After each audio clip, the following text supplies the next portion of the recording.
बाहर आए दिल्ली के पूर्व उप मुख्यमंत्री मनीष सिसोदिया ने भाजपा को घेरना शुरू कर दिया है। इसी बीच उन्होंने कहा कि ईडी और सीबीआई का ताना बाना इसलिए नहीं बुना गया कि कोई भ्रष्टाचार हुआ है। ये सारा षड्यंत्र अरविंद केजरीवाल की छवि खराब करने के लिए किया गया है। भाजपा वालों से कहना चाहूंगा कि आपका काल अभी जेल में है, मगर उसे ज्यादा देर तक नहीं रोक पाओगे। प्रदेश में आगामी केदारनाथ विधानसभा उपचुनाव और निकाय चुनाव को लेकर कांग्रेस कार्यकर्ताओं में जोश भरने के लिए पार्टी के शीर्ष नेता राहुल गांधी और राष्ट्रीय अध्यक्ष मल्लिकार्जुन खड़गे सितंबर में उत्तराखंड का दौरा कर सकते हैं। आपको बता दें कि 15 से 20 सितंबर के बीच में उनका दौरा प्रस्तावित है। प्रदेश कांग्रेस कमेटी देहरादून में दोनों नेताओं की बड़ी रैली कराने की तैयारी कर रहे हैं। बांग्लादेश में सुप्रीम कोर्ट के चीफ जस्टिस ओबेदुल हसन ने न्यायपालिका के प्रमुख के पद से इस्तीफा दे दिया है। प्रदर्शनकारियों ने ढाका में सुप्रीम कोर्ट को घेर लिया। इसके बाद चीफ जस्टिस सहित सभी जजों को दोपहर 1 बजे तक इस्तीफा देने को कहा गया। शेख हसीना के देश छोड़े जाने के बाद वहां मोहम्मद यूनुस की अगुवाई में नई सरकार बन चुकी है। सुक्खू सरकार द्वारा लिया गया ये फैसला चर्चा का विषय बना हुआ है।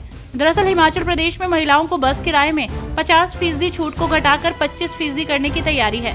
हिमाचल पथ परिवहन निगम को घाटे से उबारने की कवायद के तहत सरकार ये फैसला लेने जा रही है। इसके अलावा प्रदेश के सरकारी स्कूलों के बच्चों के लिए HRTC बसों में निःशुल्क सफर के स्थान पर न्यूनतम किराया तय करने पर भी विचार हो रहा है।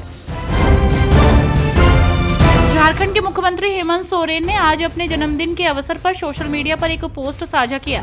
इस पोस्ट में हेमंत सोरेन ने अपने हाथ पर लगे कैदी के निशान को साझा किया है और इस निशान को लोकतंत्र की मौजूदा चुनौतियों का प्रतीक बताया है।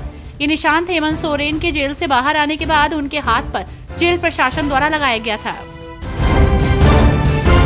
पंजाब प्रदेश कांग्रेस अध्यक्ष और लुधियाना के सांसद राजा वड़िंग ने पंजाब के गैंगस्टर लॉरेंस बिश्नोई का मुद्दा संसद में उठाया। कांग्रेस प्रदेश अध्यक्ष ने केंद्र पर इस खतरनाक अपराधी को संभालने में घोर लापरवाही बरतने का भी आरोप लगाया। वड़िंग ने कहा कि सिद्धू मूसेवाला की मौत की साजिश रचने गैंगस्टर लॉरेंस बिश्नोई पर केंद्र सरकार ने कोई सख्त कदम नहीं लिया है।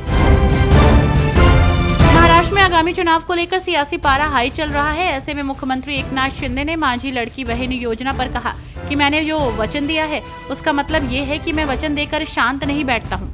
वहीं ठाणे में आदिवासी दिवस के अवसर पर एकनाथ शिंदे ने आदिवासी पाड़ा का दौरा किया और इस दौरान विपक्ष पर भी निशाना साधा। शिंदे ने कहा कि बहनों की योजना पर विरोधियों के पेट में दर्द हो रहा है।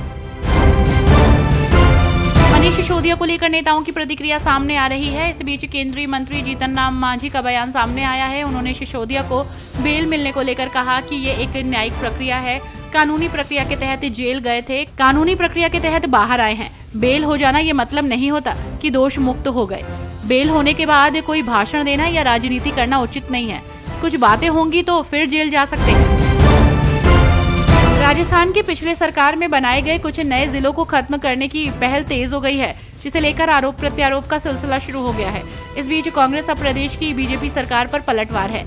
इस कड़ी में नेता प्रतिपक्ष टीकाराम जूली ने कहा कि जैसे जैसे जनसंख्या का विस्तार हो रहा है, ये सरकार की जिम्मेदारी है कि जनसंख्या के अनुरूप नागरिकों को निकटतम स्थान पर राजकीय सुविधाएं उपलब्ध कराएं।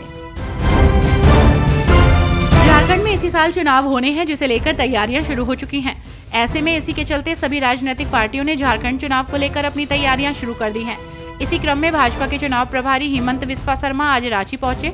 वे आज शाम यहां प्रदेश कमेटी के साथ मिलकर विधानसभा चुनाव की रणनीति पर चर्चा करेंगे।